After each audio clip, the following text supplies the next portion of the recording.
Moi, je vais vous poser une question très très simple. Est-ce qu'Mbappé, à l'heure actuelle, actuellement, est-il le problème du Real Madrid? Je vous pose la question parce que depuis qu'il est là, Vinicius n'est pas que l'ombre de lui-même, mais Vinicius n'arrive pas à créer du danger, à créer du déséquilibre. Quand il est sorti contre Valladolid au moment du 1-0, Hendrix est rentré, Brahim est rentré. Hendrix a apporté toute sa fougue, toute sa vivacité, toute son énergie, toutes les courses, la provocation, les dribbles. Il a marqué sur un beau contre, sur un beau piqué.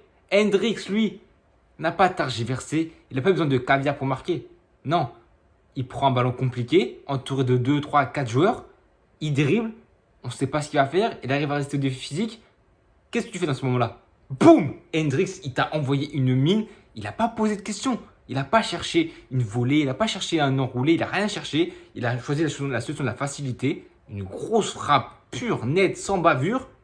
Qu'est-ce que ça m'a fait? Ça a marqué. Tout ce qu'on demande à un attaquant, un numéro 9. Et c'est là où est le problème, je pense, de Florentino Pérez, c'est qu'il veut Mbappé depuis longtemps. Sauf que Mbappé, on sait que son registre, c'est à gauche, c'est dans ce poste d'ailier gauche. Il y a qui au Real Madrid? Il y a Vinicius. Et Vinicius, on l'a vu dans les premiers matchs, il se fait polluer son espace par un Bellingham qui voilà, essaie de dézonner un peu partout, par un Mbappé qui est beaucoup plus à l'aise à gauche, du coup il va sans cesse à gauche, Vinicius doit rester à gauche, va au centre, donc c'est très compliqué, par un haut du coup il pollue aussi Rodrigo, parce que Rodrigo doit aussi dézonner pour essayer de trouver du jeu pour suivre des ballons, du coup ce qui fait qu'on avait un attroupement à gauche, ce qui fait que Vinicius ne pouvait pas créer du déséquilibre par des dribbles, par des passes, par des renversements. Là, Vinicius n'est pas que l'ombre de lui-même, mais Vinicius n'arrive pas à créer du danger et du déséquilibre. Et c'est pour ça que là, dans ce match, on a vu que quand Mbappé était dans l'axe, Vinicius n'arrivait toujours pas à créer du déséquilibre. Alors, est-ce que le problème vient d'Mbappé? Est-ce que Vinicius n'est pas dans ses baskets? On ne sait pas, c'est un début de saison, donc voilà, il faut relativiser toute chose. Mais voilà, moi, je me pose la question parce que je me dis, comment ça se fait que depuis, on sait que Florentino Pérez veut Mbappé,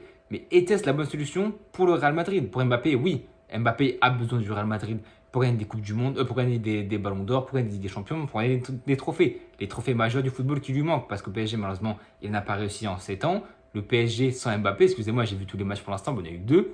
Honnêtement, de ce que j'ai vu, le PSG est meilleur sans Mbappé, le Real Madrid est moins fort avec Mbappé.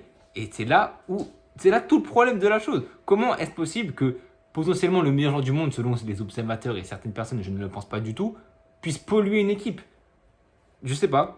On a dit que Mbappé dans le vestiaire, il avait peut-être un fusil à pompe parce que là, les joueurs, depuis que Mbappé n'est plus là, Barcola, c'est même plus Bambi. Là, le mec, c'est un cerf. Frère, c'est un cerf-volant. C'est ce que tu veux. Le mec, il fait des différences. Il est sur le côté gauche, il est virevoltant, il crée du danger énormément. Le PSG vient de caler, je crois, c'est 6 buts. 4 buts contre le Havre, 6 buts contre, là, c'était contre Montpellier. Donc voilà, un festival offensif, une équipe soudée. Et là, au Real Madrid, on a un Rodrigo un petit peu perdu. On a un Vinicius qui crée moins de danger. On a du coup Mbappé qui est. Voilà, tout est là le problème. Florentino Pérez n'aurait pas dû recruter Mbappé, je pense pour moi. Peut-être la culture de l'instant de dire ça. Peut-être que c'est trop tôt de dire ça, je pense. Peut-être, honnêtement, parce que c'est un début de saison. Quand Mbappé mettra un triplé contre en Ligue des Champions, contre qui tu veux, peut-être que là, je ferai mon discours. Mais là, Mbappé n'a pas les qualités, n'est pas dans le registre d'un numéro 9. Hendrix, lui, est plus dans ce registre-là. On l'a vu qu'il n'a pas posé de questions. Il a l'instinct du buteur.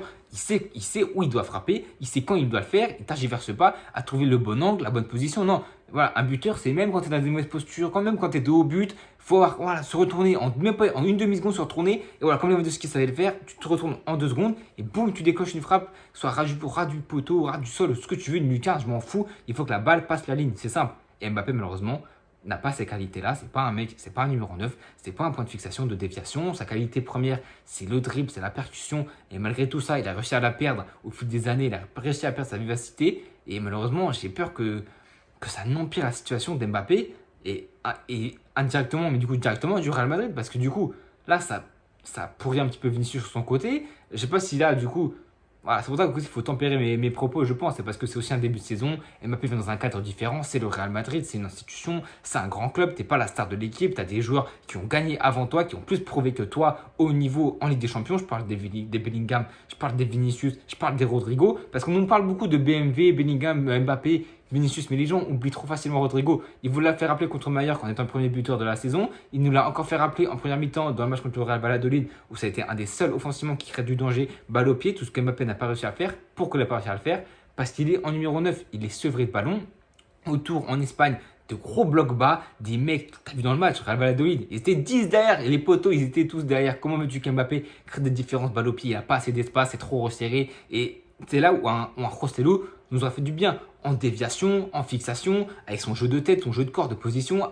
Voilà, tu sais que quand tu avais Rossellou ou un Benzema, tu trouvais Benzema, c'était comme un cross. Tu trouvais un cross, tu savais qu'avec le ballon, il allait te trouver des passes, il allait te conditionner le jeu et te diriger le jeu. Là, tu trouvais un Benzema, soit il te la remettait, ou soit tu savais que tu mettais tu faisais la passe à Benzema, Vinicius continuait sa course parce qu'il savait que Benzema allait lui mettre. Et s'il la mettait pas, la course de Vinicius permettait au défenseur d'hésiter entre Benzema et Vinicius. Le défenseur allait sur Vinicius, et avec la qualité de numéro 9 de Benzema, il se retournait, il frappait. Et souvent, ça marquait. Ce que Mbappé ne veut pas faire, parce qu'il veut avoir la balle au pied, parce qu'il veut provoquer, parce qu'il veut dribbler. Il n'a pas ce jeu de corps, de position.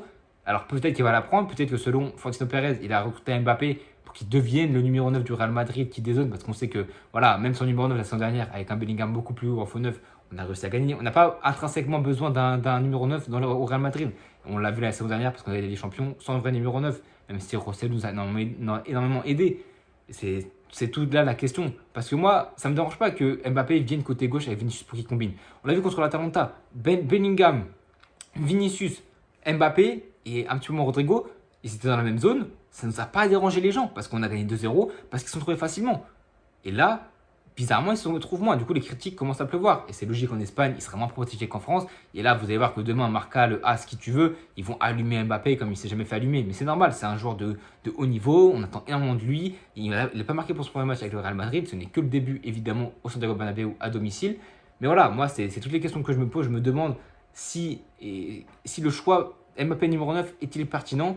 Parce que je pense que si tu arrives à dézonner, à occuper toute la largeur du terrain, on l'a vu, un Carvajal qui était à droite, on a vu contre Mallorca, c'était flagrant, il avait tout le couloir droit pour lui tout seul. C'était pas possible, il ne peut pas attaquer et défendre. Le PPR, il a 34 ans, il ne peut pas tout faire tout seul. Alors que là, on a vu dans ce match, Arda Güler qui était du côté droit, Rodrigo qui restait dans son côté, Ancelotti, on a vu qu'il a passé les consignes, on a vu qu'Ancelotti, il avait bien dit à Mbappé de rester en numéro 9, malgré que là, c'était un match, Ancelotti n'aurait rien dit, c'est un match qu'en masse où là, Mbappé aurait été tout le temps sans cesse à gauche pour essayer de dézonner. Parce que là, c'est un match où les numéros 9, déjà que les purs numéros 9, ils détestent les matchs comme ça, où c'est restiré, où t'as pas d'espace, où t'as que très peu de ballons à jouer. Alors là, pour un mec qui de base n'est même pas numéro 9 et qui devient numéro 9 du jour au lendemain, parce qu'à gauche, il y a le meilleur joueur du monde, ça doit être très très frustrant pour ton ego et aussi tout simplement pour ton jeu, parce que tu peux pas marquer, tu peux très peu créer de déséquilibre.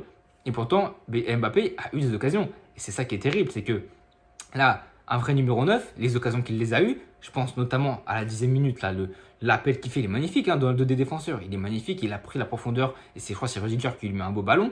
Et franchement, Rudiger et Mbappé, on fait ça 2 fois dans le match, dans 10 minutes. Ils ont complètement arrêté après aussi parce que Valladolid était très haut sur le terrain. Les 10 premières minutes, après, ils ont vraiment reculé. Mais là, on a vu un Mbappé qui a fait, franchement, une frappe incroyable. La frappe pour la reprendre de demi-volée comme ça, complètement excentrée. Ça l'a cadré. Franchement, le gardien était fort, même bon, la frappe a cassé de puissance. Mais réussir à la prendre, tu vois, ça prouve qu'il a quand même de la qualité. On parle d'Mbappé, on parle pas du clampin du quoi, tu vois ce que je veux dire. On parle d'Mbappé. Il faut qu'il s'affine techniquement, il faut aussi qu'il devienne beaucoup plus clutch à la finition. Deuxième mi-temps, on voit Vinicius qui lui offre un beau ballon, qui s'est réveillé dans le match. Vinicius, il est vraiment monté de puissance dans ce match. Et est-ce que c'est très compliqué, mais dès qu'il a fait double coup, tu vois, c'est les grands joueurs. Les grands joueurs, c'est Vinicius. Vinicius est mauvais la première heure de jeu. Il a un ballon, le déclic venu, double contact. Il arrive, je ne sais comment, je n'ai jamais fait de ma vie. Le mec fait un double contact qui est tellement fort qu'il arrive à faire une passe. C'est ce qu'il va faire, mais c'est exceptionnel. Double contact, et là, ça te réveille. Là, il a commencé à dribbler, à percuter, à créer du danger. Et c'est ça, les joueurs, ils se réveillent du jour au lendemain. Et là, j'ai pas vu un Mbappé qui, dans ce match, qui s'est réveillé, dans un registre aussi qui était compliqué pour lui. Et c'est pour ça que je vais pas, moi, honnêtement, le tomber dessus maintenant. Il faut du temps à Mbappé pour s'adapter parce que 25 ans, tu es dans la fleur de l'âge. C'est soit ça passe ou ça casse. Parce que si là, Mbappé, cette saison, ça ne marche pas la suite de son contrat. Et là, c'est une vraie question. Est-ce que Florentino Pérez n'a-t-il pas fait une erreur de recruter Mbappé en tant que numéro 9? Peut-être. Alors, est-ce que en 2025, et je n'espère pas, ou alors, moi, j'ai une idée. Pourquoi pas, et là, ça serait le même problème. Pourquoi pas mettre Rodrigo en 9 et Mbappé à droite et sans cesse dézonner? Et je me dis, ça serait le même problème. Rodrigo n'est pas un pur 9. Et c'est pour ça que moi, je vous dis, peut-être, et c'est complètement utopique, peut-être qu'un Hendrix qui a fait une entrée incroyable en 5 minutes, il met un beau but. Est-ce qu'il peut prétendre à être dans la concurrence, entre guillemets, avec Mbappé? Honnêtement, moi, je vous le demande parce que ce que Hendrix, il m'a l'air, j'ai fait des vidéos sur lui, de son registre complet de son profil. Lui, il a un vrai profil de 9. Il n'a pas la carrure, la 1m90 ou la typique, etc. du 9. mais en jeu de déviation, de position, il a le flair du buteur, il a de la qualité technique, il est fin, il a commencé à être dans le moule. Donc moi je vous demande, est-ce qu'il peut avoir potentiellement une concurrence Hendrix-Mbappé? On a vu que Ancelotti, voilà, c'est un entraîneur expérimenté, un des meilleurs de l'histoire, qui a gagné tout et qui n'a plus rien à prouver. On sait qu'il a du mal avec les jeunes, mais là, il a fait rentrer Brahim, ça a marché, il a marqué, il a fait une positive. Il a fait rentrer Hendrix, il a viré Vinicius, Mbappé, Rodrigo. Il a fait rentrer les entrants ont été beaucoup plus décisifs. Donc moi je vous dis, aucun joueur n'est irremplaçable. Prochain match, c'est contre Las Palmas. Est-ce que Ancelotti aura le courage? Je pense pas quand même, parce qu'il ne faut pas abuser. Là, t'envoies une image, si tu mets Vinicius sur le banc, Mbappé sur le banc, là t'envoies une très mauvaise image, donc je pense pas qu'il le fera. Je pense que le 11 va démarrer de la même manière. Mais voilà, peut-être faire rentrer un peu plus de temps Hendrix. Il a joué que 5 minutes, il a marqué. Si Mbappé galère encore une fois contre un bloc bas, pourquoi pas Hendrix? Entre les lignes, il est fin, il est technique, il a une grosse carrure. Pourquoi pas ne le faire rentrer, lui donner du temps de jeu comme Arda en fin de saison. Il peut peut-être décompter la situation. En tout cas, les gars, dites-moi en commentaire si vous pensez que Mbappé au Real Madrid ça a marché. Je pense honnêtement que ça a marché. Il faut qu'il s'acclimate. La Ligue des Champions n'a même pas commencé. C'est que le début de saison dans une nouvelle équipe avec voilà un nouveau registre, une nouvelle type de pression qu'il a au Real Madrid. Donc voilà, il y a beaucoup de choses à élucider. On a vu de bonnes choses aussi dans ce match. Donc voilà, rien n'est. Moi, je pense que c'est juste une mauvaise passe d'Mbappé. C'est logique, hein, il arrive dans un nouveau club. Il y a énormément de pression. Tu peux être le meilleur joueur du monde. Tu arrives au Real Madrid, tu as énormément de pression, tu n'as pas les clés du camion parce que tu n'es pas Paris Saint-Germain, tu n'as pas le fusil à pompe sous ta manche. Là tu n'es pas la star de l'équipe. Là, la star de l'équipe, c'est Vinicius, c'est Bellingham. C'est pas toi en fait. Et il y a des joueurs qui. Je pense qu'Mbappé va comprendre à apprendre ça parce qu'en fait, il voit tout simplement. Et en tout cas, moi j'ai hâte de voir la suite. Peut-être quand il est champion, il va trouver une place, il va réussir à s'imposer au Real Madrid parce que là, honnêtement, sa place, elle n'est pas forcément jouée. Alors, par son image, par son aura et par ce qu'il a fait dans son passé, je pense qu'il a encore de la marge, une marge d'erreur auprès d'Ancelotti, mais il ne faut pas non plus que ça continue parce qu'à un moment donné, on accepte 1, 2, 3, 4, 5 matchs, etc., qui ne soient pas très bons, pas très décisifs. Le Real Madrid demande une exigence haute, une Ligue des Champions, une Liga, une Coupe du Roi, une Super Coupe du Roi. Il faut ça au Real Madrid. C'est l'exigence du Real Madrid d'une institution. Et Pérez qui a autant voulu Mbappé, si Mbappé ne réussit pas, Pérez va aller le voir personnellement et je suis sûr que ça va changer. En tout cas, les gars, dites-moi en commentaire qu'est-ce que vous pensez d'Mbappé, est-ce qu'il va réussir à enfin passer la deuxième et à enfin être décisif, commencer à marquer et à être bon tout simplement sur le terrain dans un registre peut-être différent, peut-être en faux numéro 9, en bougeant énormément. En tout cas, les gars, n'hésitez pas à me dire en commentaire qu'est-ce qui pourrait changer au Real Madrid. N'hésitez pas à vous abonner, à liker, à partager et à bientôt tout le monde.